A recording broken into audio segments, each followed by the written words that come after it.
Hi, Anu. Good to see you. Hi, Melinda. Great to see you too. Thank you so much for joining us for this Yeah. year's annual meeting. To kind of kick things off, would love to share more about to hear more, excuse me, about the reason behind your decision to invest in Female Founders Fund. We've had an incredible experience working with you and your team, and yeah, would love to start off with that. Great. Sounds good. So at Pivotal Ventures, I know you've taken a really active approach to driving diversity within the venture capital industry, both by investing in funds that are led by diverse fund managers, as well as investing in female founders. What really drove this? What precipitated it, and what do you hope to achieve by making these investments? Well, I believe that society is better off when we have a diverse set of people at the table creating solutions or making decisions. And for long, I've watched this venture capital space and seen, so few women in the space. And what it means is I talk to women over and over again about what it was like to run the venture capital gauntlet on Sandhill Road. They couldn't get their ideas invested, and yet they had these fabulous ideas. And so I started to realize, my gosh, I want to invest in a fund that's looking for different ideas from a diverse set of players that over-indexes on women-led businesses, because I believe there are a lot of ideas and innovations out there that are being left on the side and left off the table. And I think we ought to have those ideas come forward, because I think society will benefit from them. Absolutely, absolutely. And so I guess along those lines, what led you to invest in Female Founders Fund, both, Fund 2 as well as Fund 3? Well, I was so impressed with the track record on Female Founders Fund and the types of businesses that were being invested in and the ideas that were coming forward. I did want a fund where I certainly was expecting a return, but also over-indexed on some of these newer types of ideas. And so as I looked at the portfolio and I looked at the fund managers, it just made sense to my team and I that this was a place we definitely wanted to put money down. Amazing. Well, it's been a real pleasure working with you and your team. I guess, as a limited partner, you've now invested in quite a few funds and fund managers. What are some of the traits that you look for in some of these fund managers? Well, I think that we look for people who are smart, who want to bring new ideas from society forward, who think about everybody else and not just the traditional ideas, and who are willing to say, look, society's better when it has diversity. I mean, the data shows us over and over again that companies do better when there's diversity, when we make sure that people are funded that have different ideas that benefit parts of society we often don't think about.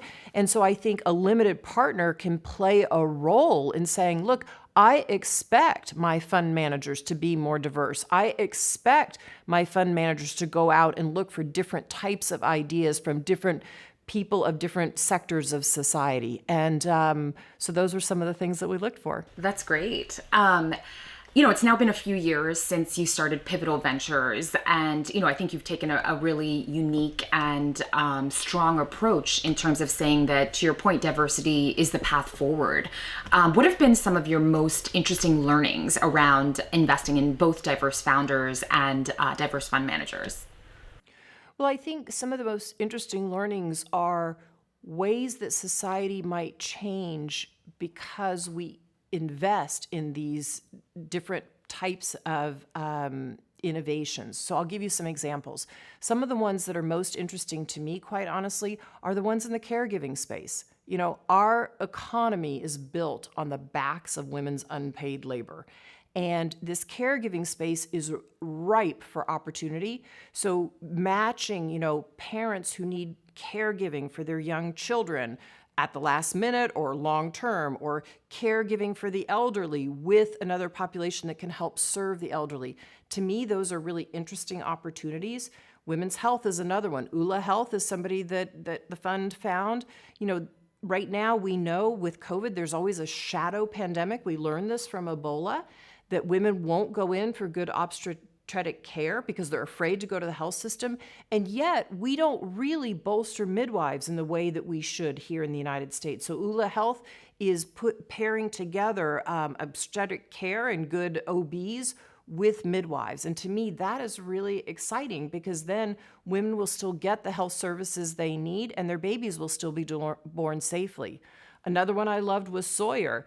That's really taking something I remember being very hard to do when my kids were little, which was to find the summer camp and the summer activities and get the calendar organized for those things and to figure out how to pay for all these different events and activities. Those are things that parents are wrestling with all the time, working parents who have kids, and I think there can be great tech solutions for things like that. Yeah, no, absolutely. Some great examples, I think, within our own portfolio. So, I think one of the recent stats shared that, less than 8% of investors in the venture capital industry are women. And, there's been a lot of conversations and a lot of movement, particularly of late, to really move these numbers forward. Obviously, LPs have a role to play in this, and I think you've been very much a very vocal supporter of this view. How do you think LPs can and should play a role in changing the dynamic? Do you have any advice for limited partners looking to improve the diversity in the venture capital industry?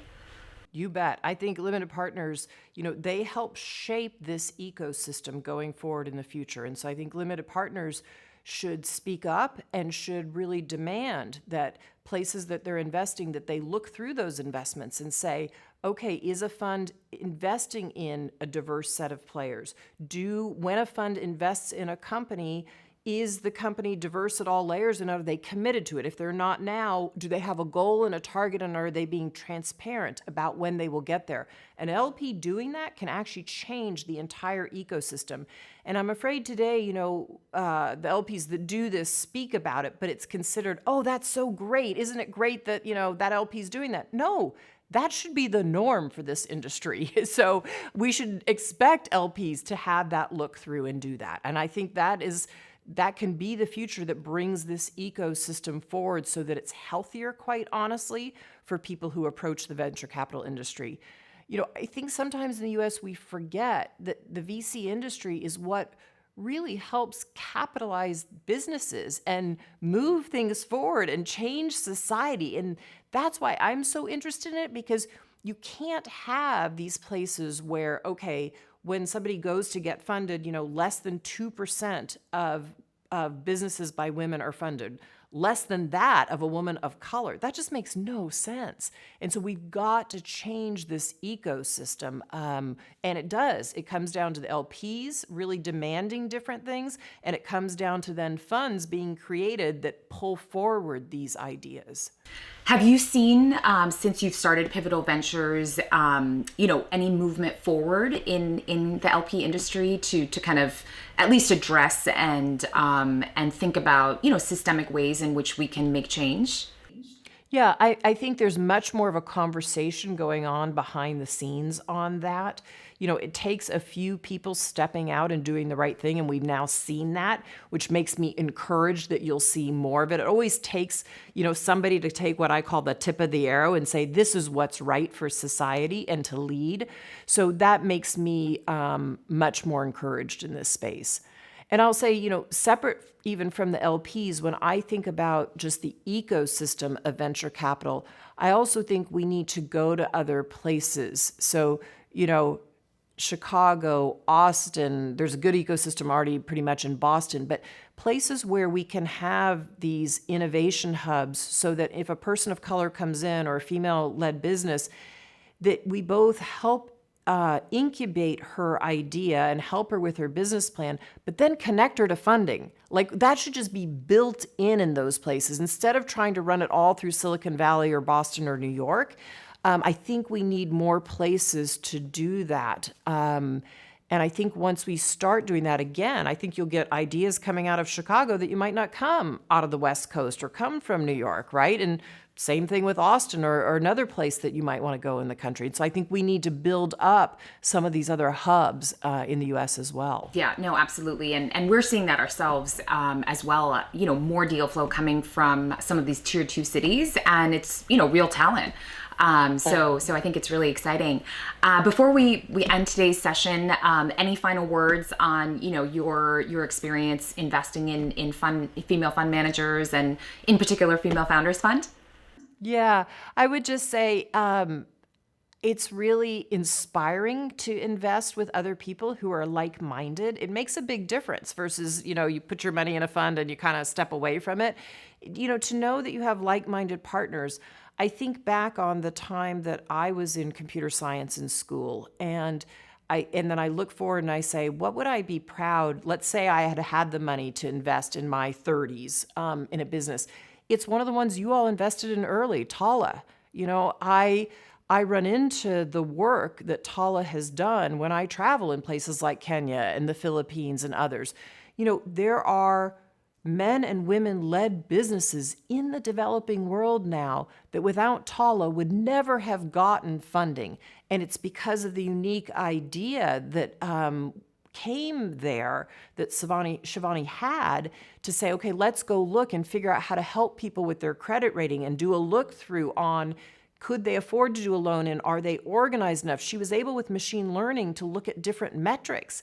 And so now I literally meet businesses in the developing world that if not for Tala would not have gotten their funding to get themselves started.